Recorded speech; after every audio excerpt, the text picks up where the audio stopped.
Καλησπέρα! Καλησπέρα! Ναι, το Σούσου Pod είναι εδώ. Υπάρχουμε ακόμα και είμαστε ακόμα ζωντανοί. Έχουν περάσει πολλοί μήνες από το τελευταίο επεισόδιο. Έχουν γίνει αρκετά στη ζωή μου.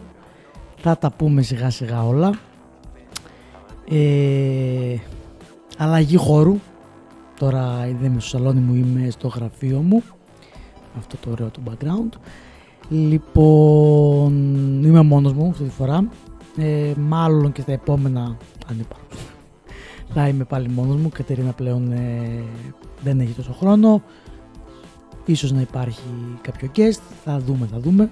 Αρκεί να υπάρχουν και οι υπόλοιπα επεισόδια. Τώρα, πού είμαι και τι βρίσκομαι και πού βρίσκομαι. Γιατί λείπω λοιπόν. Η αλήθεια είναι ότι από το τελευταίο pod και μετά είχαμε μια αλλαγή στα εργασιακά. Πέρα από όλα τα άλλα κάνω, το βασικό μου αυτή τη στιγμή είναι delivery. Αυτό έχει προκαλέσει μια μεγάλη αλλαγή στο πρόγραμμά μου. Συν ότι είμαι και λίγο τεμπέλης και δεν μπορώ να τα οργανώσω καλά. Οπότε δεν έχουμε επεισόδια.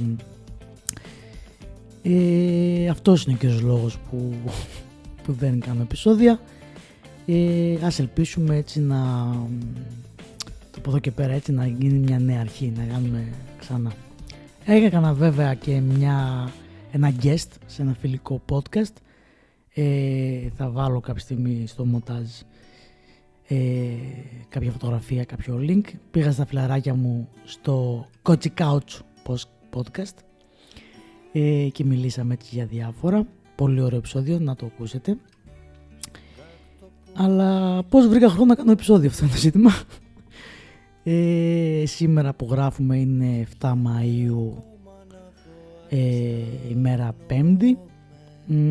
Την Τρίτη λοιπόν, καθώς ήμουν πάνω στη βάρδια, είχα ένα μικρό ατύχημα σε έναν δρόμο της Πολύχνης, του Ευόσμου, τον μπερδεύω για άλλη μια φορά, του Ευόσμου λοιπόν, στην οδό Επτανήσου. Εκεί έχουν κάτι ράγες ξεχασμένες από το δεν ξέρω πότε. Πήγα να κάνω μια προσπέραση και καθώς έμπαινα στο ρεύμα μου μπήκε η ρόδα στη ράγα και με ξέρασε. Έπεσα με τη δεξιά πλευρά, όλα καλά. Πέρα από κάτι εκδορές στα γόνατα, στο δεξιό καρπό και λίγο ότι μου πονάει η μέση, κατά τα άλλα είμαστε καλά, όλα καλά, power.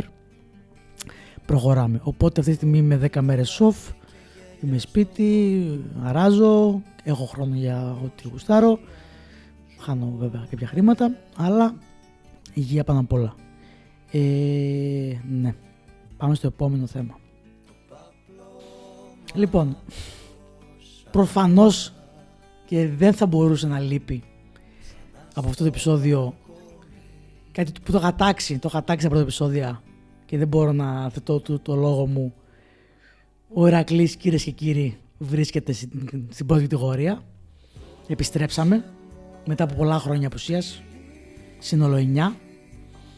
Ο Ηρακλής ξανά είναι στην Α κατηγορία, στη Super League 1, τρομάρα της, Super League. Με τα κόπων και βασάνων αντέξαμε, περάσαμε πάρα πολλά. Αυτή η ομάδα έχει περάσει πάρα πολλά. Όσοι ασχολούνται σοβαρά με το άθλημα γνωρίζουν ότι ο Ηρακλής είναι η πιο αδικημένη ομάδα στην Ελλάδα, μπορεί και στον κόσμο. Τα έχουμε πάθει όλα, δεν μένει τίποτα. Και πλέον ο Ηρακλής είναι στην Αλφα Εθνική. Σίγουρα πρέπει να ευχαριστήσουμε τον κύριο Μανεβασιώτη, ο οποίος μετά την έλευσή του ο Ηρακλής ξανά είναι επαγγελματικό σωματείο. Προφανώς και αυτός ο μεγάλος λαός του Ηρακλή έχει βοηθήσει την ομάδα, έχει στηρίξει την ομάδα παντού, σε όποιο χωριό και αν έπαιξε, γιατί έπαιξε μέσα σε πολλά χωριά. Και υπομονούμε όλοι νομίζω για τη νέα χρονιά να ξαναδούμε τον Ηρακλή σε μεγάλα σαλόνια, από εκεί που δεν έπεσε ποτέ αγωνιστικά. Επιτέλους να βλέπουμε τον Ηρακλή σε μεγάλο συνδρομητικό κανάλι. Πληρώνω Κοσμοτέ TV και δεν μπορώ να δω την ομάδα μου. Επιτέλους θα ξαναδώ την ομάδα μου. Βέβαια δεν ξέρω κατά πόσο θα είμαι παρόν στα γήπεδα,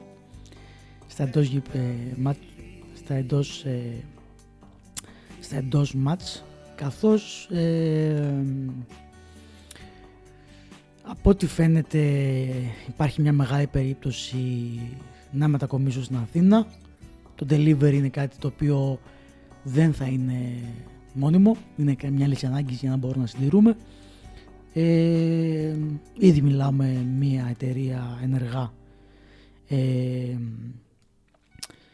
για να δουλέψω εκεί, οπότε μάλλον εναπόκειται να πάω στην Αθήνα τους επόμενους μήνες. Αν δεν γίνει τώρα θα γίνει από Σεπτέμβρη. Τέλος πάντων το μέλλον προβλέπεται με πολλές αλλαγές. Θα δούμε. Δεν ξέρουμε, θα δούμε. Για πάμε λοιπόν να δούμε λίγο τα επόμενα θέματα. Λοιπόν, τι να πρωτοπούμε πραγματικά. Κοιτάξτε, στην Ελλάδα γενικά δεν βαριέσαι ποτέ. Πάντα υπάρχουν θέματα να σχολιάσεις, να ασχοληθείς, να κάνεις την αράντηση. Έψαχνα λίγο τι να πω, τι να σχολιάσω, βρήκα κάποια θεματάκια.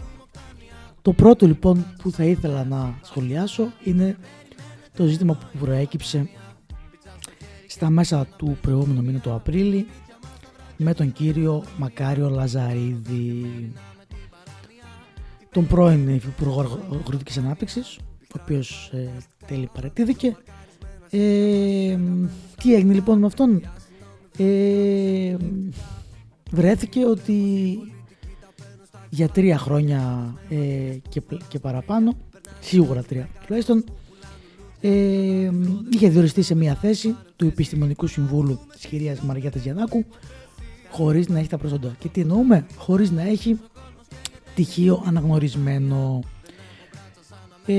Ο κύριος Λαζαρίδης κάποια στιγμή σε μια εκπομπή του Open έδειξε ότι είχε αποφοιτήσει από το College of South Eastern Europe, το οποίο όμως εν τέλει ο ΔΟΑΤΑΠ, ο αρμόδιος οργανισμός, δεν αναγνωρίζει ένα τέτοιο πτυχίο, και ειδικά τότε όταν έγινε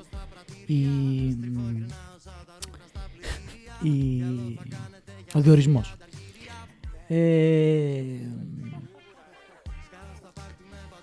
Και μάλιστα έγινε και το εξής. Ο κύριος Λαζαρίδης πήρε το δίπλωμά του στις 7 Ιουνίου του 1992, αλλά αναφέρει ότι τον Ιούλιο του 1991 μέχρι τον Απρίλιο του 1993 υπηρέτησε στις ένοπλες δυνάμεις και στην πολεμική αεροπορία. Άρα έκανε 4 χρόνια να αποφοιτήσει. Το κολέγιο άνοιξε το 1991. Άρα όταν έπαιρνε το πτυχίο του ήταν ήδη 11 μήνες φαντάρος. Δηλαδή υπάρχει απίστευτο μαγείραμα. Μάλιστα ερωτώμενος γιατί επιλέχθηκε σε αυτή τη θέση του Επιστημονικού Συμβούλου της κυρίας Γιαννάκου, ειρωνικά απάντησε γιατί είμαι όμορφος. Είχε τέτοιο θράσος δηλαδή ο τύπος, που αποκαλύφθηκε η αλήθεια και επί μία με 2 εβδομάδες πουλούσε τρέλα. Πραγματικά πουλούσε τρέλα. Εν τέλει, όπως ξέρετε όλοι, τα πήρε η Ντόρα η Μπακογιάννη και τον παρέτησε κάπως. Μάλιστα είχε πει ο κύριος Λαζαρίδης κάποια στιγμή να επιστρέψει πίσω τα χρήματα τα οποία δεν δικαιούτανε. Αυτά ο κύριος Κασελάκης, μετά ο πρόεδρος του, πώς το λένε και το κόμμα, δεν θυμάμαι, των Δημοκρατών, ο πρόεδρος των Δημοκρατών, τα υπολόγισε σε 235.000, βέβαια χωρίς να υπολογίσει οδηπορικά και υπερορίες που σίγουρα έχει περιλάβει, και επίσης αυτά τα λεφτά είναι αποπληθωρισμένα, καθώς ο διορισμός του κ. Λαζαρίδη είχε γίνει πολλά χρόνια πριν, δηλαδή πριν τις μειώσεις. Στην Ελλάδα, ρε παιδιά, δεν βαριέσαι ποτέ. Δηλαδή, αποκαλύφθηκε άλλη μια φορά ότι ένα βίσμα της Νέας Δημοκρατίας, γιατί περί βίσματος πρόκειται, έπαιρνε χρήματα από το ελληνικό δημόσιο χωρίς να μπορεί να πει τα τυπικά προσόντα. Να έχει ένα πτυχίο δηλαδή. Τα τυπικά προσόντα. Και έλεγε και έβγαινε και τι έγινε και όλα καλά και ήμουν όμορφος, γι' αυτό με πήρανε και δεν ξέρω εγώ τι. Δηλαδή πλέον το πολιτικό κατεστημένο της χώρας φαίνεται ότι αν δεν γίνει ντόρος δεν το κουμπάει κανείς. Και πραγματικά φανταστείτε πόσα τέτοια υπάρχουν και πόσα χρήματα από τους φόρους μας έχουν φαγωθεί με τέτοιο τρόπο. Εγώ πιστεύω είναι άπειρα εκατομμύρια. Δεν βαριέσαι. Λοιπόν, και πάμε σε κάτι πιο πρόσφατο. Την προηγούμενη εβδομάδα λοιπόν ένας 89χρονος μπούκαρε με καραμπίνα στα γραφεία του ΕΦΚΑ. Το αστείο της υπόθεσης βέβαια είναι ότι κάνανε 6 ώρες να συλλάβουν ένα 89χρονο, γιατί λέει πήγε και έφυγε μεταξύ. Είχαν δηλαδή από την αστυνομία είχαν όλες τις υπηρεσίες ενημερώσει, αλλά δεν φαντάστηκαν ότι μπορεί να φύγει και να πάει μεταξύ. Τώρα θα γίνω εγώ λίγο προβοκάτορας και θα πω, άμα έμοιαζε με κάνανε, ξέρω εγώ, Νίκο Ρωμανό, λέω εγώ τώρα τυχαία ονόματα, μήπως θα τον είχαν συλλάβει μπαμπαμ. Γιατί ο Νίκος ο Ρωμανός, που εν τέλει αθωώθηκε, έμεινε 1,5 χρόνο στη φυλακή χωρίς στοιχεία και είχε συλληφθεί τσατραπάτρα. Μήπως λέω εγώ τώρα, ο κρατικός μηχανισμός δείχνεται ανακλαστικά όταν θέλει. Λέω εγώ τώρα. Ποια παραδείγματα, ρε παιδί. Δεν ξέρω. Επίσης, γιατί σε αυτή τη χώρα τίποτα δεν μένει ανέγκυχτο. Είπε ο κύριος Χρυσοχοΐδης ότι θα θεσπίσει νόμο για να απαγορεύονται ανήλικοι να καβαλάνε πατίνια σε δρόμους όπου κυκλοφοράνε μηχανάκια και αυτοκίνητα. Θα πει κανείς, ναι ρε προδομή, δηλαδή δεν θέλεις να γίνει αυτό. Θέλω. Αλλά είναι θέμα προτεραιοτήτων. Όταν στη χώρα της ρεμούλας γίνονται τόσα σκάνδαλα και δεν γίνεται τίποτα, αλλά νομοθετούνε οι ανήλικοι να μην μπορούν να κάνουν, λες κάτσε, δηλαδή βάλε προτεραιότητες. Δεν γίνεται μετά από τόσο ντόρο με την υπόθεση ο ΠΚΠ, ακόμα και σήμερα διάβαζα, ακόμα παίρνουνε παράνομες επιδοτήσεις. Πού έχει αναρωθεί κανείς πού βρίσκεται αυτή τη στιγμή η Σεμερτζίδου, πώς το λέγανε να δεις, που είχε πάρει τη Ferrari αυτή και ήταν δώρο της μητέρας του. Αχ, πώς τον λέγανε, Καραβαφιάς, τέλος πάντων. Πώς τον λέγανε, δεν θυμάμαι, θα το βάλω στο edit. Ή ο κύριος Φραπές. Πού βρίσκονται? Μάλλον σπίτια τους και κάνουν τη ζωή τους. Έχει γίνει κάτι? Όχι. Εδώ ακόμα δεν ξέρει το κράτος αν το τρένο το εμπορικό στα Τέμπη μετέφερε παράνομο υλικό ή όχι. Ακόμα δεν ξέρουμε. Τόσα χρόνια μετά και δεν ξέρουμε. Αλλά ξέρουμε να νομοθετούμε οι ανήλικοι να μην παίρνουν πατίνια, να μην έχουν social media. Είχαν και γίνει το περιβόητο το βιντεάκι ο κύριος Πρωθυπουργός που κάνει δεν μπορούσε να είναι ούτε το 6-7 να κάνει, να πούμε. Υπάρχει νόμος που που λέει ότι για να ελέγχουμε αν οι ανήλικοι παίρνουν κατάλληλα προϊόντα, πλέον και αυτό θα γίνει μέσω GovWallet. Θα πηγαίνει, λέει, κάθε ανήλικος μέσω GovWallet, θα ταυτοποιείται, θα έχει ένα QR code, θα το σκανάρει ο περιπτεράς ή τέλος πάντων από το 24ωρο μαγαζί που πουλάει είδη που δεν είναι για ανήλικους, και θα δείχνει αυτό το QR άμα είσαι eligible ή όχι να αγοράσεις ένα προϊόν.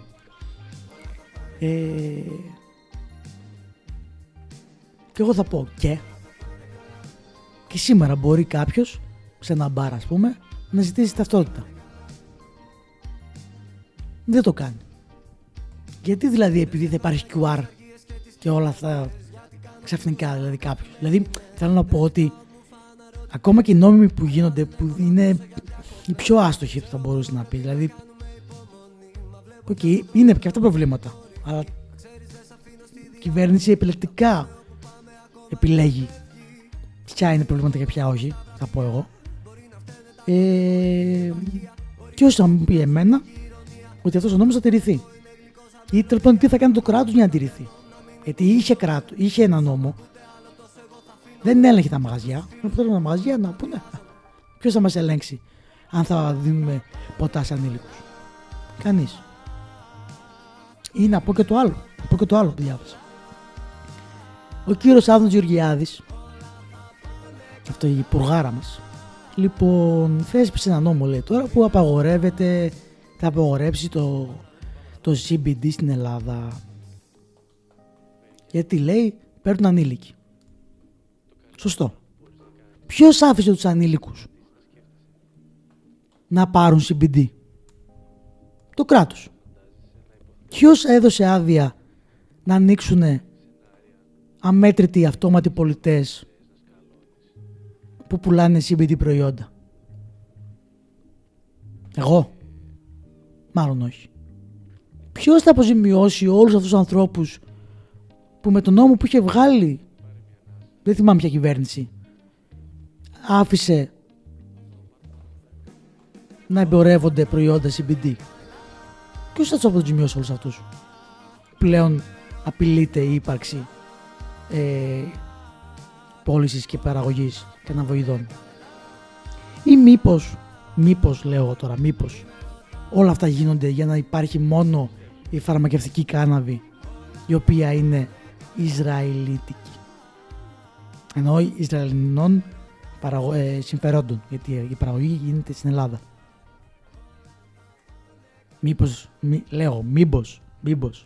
Μήπως πάλι τα φιλαράκια του Άδωνη Ισραηλινοί είναι ο στόχος? Λέω εγώ τώρα. Λέω, ρε παιδί μου, μια σκέψη, ρε παιδί μου, μια σκέψη. Λοιπόν, πάμε και στο τελευταίο θέμα του επεισοδίου. Βιώνουμε κάπως μια παρατεταμένη προεκλογική περίοδο. Τώρα από ό,τι θα είναι οι επόμενες εκλογές κανείς δεν το ξέρει. Βλέπουμε υπάρχουν νέα κόμματα. Έχει προκηρυχθεί το νέο κόμμα Καριστιανού. Θα προκηρυχθεί κάποια στιγμή το νέο κόμμα Σαμαρά. Θα προκηρυχθεί κάποια στιγμή το νέο κόμμα Τσίπρα, ο οποίος επιστρέφει το παιδί. Επιστρέφει λοιπόν. Και εγώ θα ήθελα να συγχαλιάσω κάποιες δηλώσεις που έκανε στο οικονομικό φόρουμ των Δελφών, όπου θα βάλω δηλαδή και τα αποσπάσματα ακριβώς για να ξέρω κόσμο. Μπακάλικα τι είπε ο Τσίπρας? Είπε ότι αν κυβερνούσα σε κανονικές συνθήκες, γιατί όταν κυβέρνησα δεν ήταν κανονικές συνθήκες, θα πήγαινα στους πλούσιους, τους ξέρουμε ποιοι είναι, 20, 30, 100 πώς είναι, θα τους έλεγα, είναι δίκαιο θεωρείται ο γιατρός να διορίζεται στο νησί και να πληρώνει τέτοιο νίκιο ή ο δάσκαλος? Και πίστευε και πιστεύει, λέει, ότι θα τους έπειθε. Μιλάμε λοιπόν για 20-30% που τους ξέρουμε με το όνομά τους και το επώνυμό τους, και εγώ αν ήμουν πρωθυπουργός σε συνθήκες κανονικότητας, γιατί τότε δεν είχαμε μαντήλι να κλάψουμε, θα τους έλεγα για έλατε εδώ, για καθίστε εδώ. Θεωρείται λογικό σε αυτή τη χώρα να παίρνει αυτός ο δάσκαλος που κάνει μάθημα στα παιδιά μας 800 ευρώ και να διορίζεται στα νησιά και να φεύγει το 400 στα ενοίκια? Θεωρείται φυσιολογικό να παίρνει ο γιατρός 1.800 ευρώ για να μας χειρουργήσει και να ζει με τα φιλοδορήματα των ασθενών του? Οι νέοι άνθρωποι που θέλουν να κάνουν έρευνα στην Ελλάδα να μην έχουν σπίτι να μείνουνε?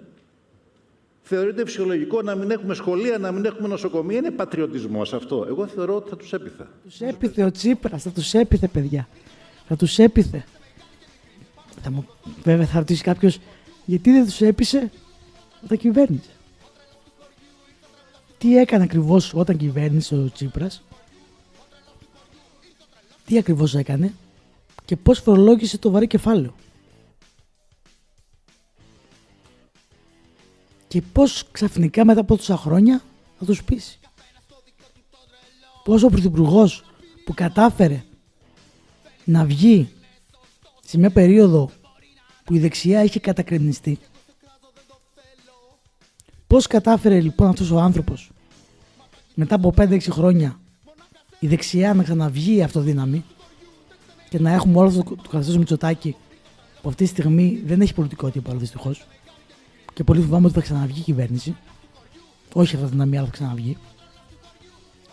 Πώς αυτός ο άνθρωπος που έχασε 2 εκλογικές μάχες ως πρόεδρος κόμματος πριν παραιτηθεί από το ΣΥΡΙΖΑ και κάθε φορά είχε μικρότερο ποσοστό και δεν καταλάβαινε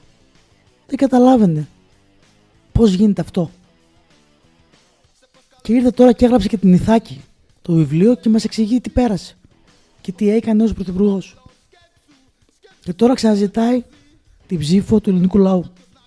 Αυτός ο άνθρωπος που είναι από τους μεγαλύτερους τυχοδιώκτες που έχουν περάσει από την πολιτική σκηνή αυτής της χώρας, που κατάφερε να δυσφημίσει την αριστερά, που έκανε όλα αυτά που έκανε, που ο κόσμος με συγχωρείτε, που ο κόσμος μετά από τόσα χρόνια ένιωθε ότι δεν ψηφίζει πάλι δικομματισμό, δεν ψηφίζει πάλι Πασόκ και Νέα Δημοκρατία. Και ήρθε ο ΣΥΡΙΖΑ στην εξουσία και συνέχισε το έργο των άλλων κυβερνήσεων με τα μνημόνια. Και γι' αυτό και ο ΣΥΡΙΖΑ είναι εκεί που είναι. Και έρχεται λοιπόν αυτός ο κύριος και μας ζητάει την ψήφο μας. Πραγματικά σε αυτή τη χώρα δεν μπορώ να το εξηγήσω. Δηλαδή, καλά και προσωπικά, άμα μπει ο Τσίπρας στη Βουλή, είμαστε άξιοι της μοίρας μας. Δεν μπορώ να καταλάβω με τι λογική, ας πούμε, μπορείς στο σήμερα να πεις ότι ο Αλέξης ο Τσίπρας πρέπει να ξανακυβερνήσει αυτόν τον τόπο. Έχει όλα τα εφόδια να ξανακυβερνήσει αυτόν τον τόπο. Προφανώς δεν είμαι και της λογικής ότι ο Τσίπρας έφερε την αστάθεια και ο Γιάννης Μητσοτάκης τη σταθερότητα στον τόπο, όπως υπάρχει και περιπλανάται δεν ξέρω εγώ τι. Μην τρελαθούμε τώρα. Δεν φταίει ο Τσίπρας για ό,τι έχει γίνει στη χώρα. Φταίει και ο Τσίπρας όμως. Φταίει ο Τσίπρας και ο Τσίπρας γιατί συνέχισε το έργο όλων των μνημονιακών κυβερνήσεων που ήταν πριν και η δικιά του κυβέρνηση ήταν άλλη μια μνημονιακή κυβέρνηση. Ναι, γι' αυτό φταίει. Γι' αυτό φταίει και νομίζω ότι ο ελληνικός λαός δεν θα το ξεχάσει.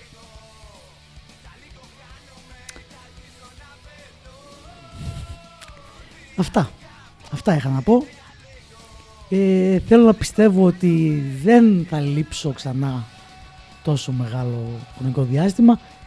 Η ζωή θα τα φέρει κάπως ώστε να μπορώ ξανά να γυρίζω επεισόδια, γιατί μου αρέσει αυτό το κομμάτι που κάνω με τα podcast ή podcast ή ό,τι γουστάρετε. Να είστε καλά, να προσέχετε τους εαυτούς σας και τις εαυτές σας και μέχρι το επόμενο Suzu Pod podcast out.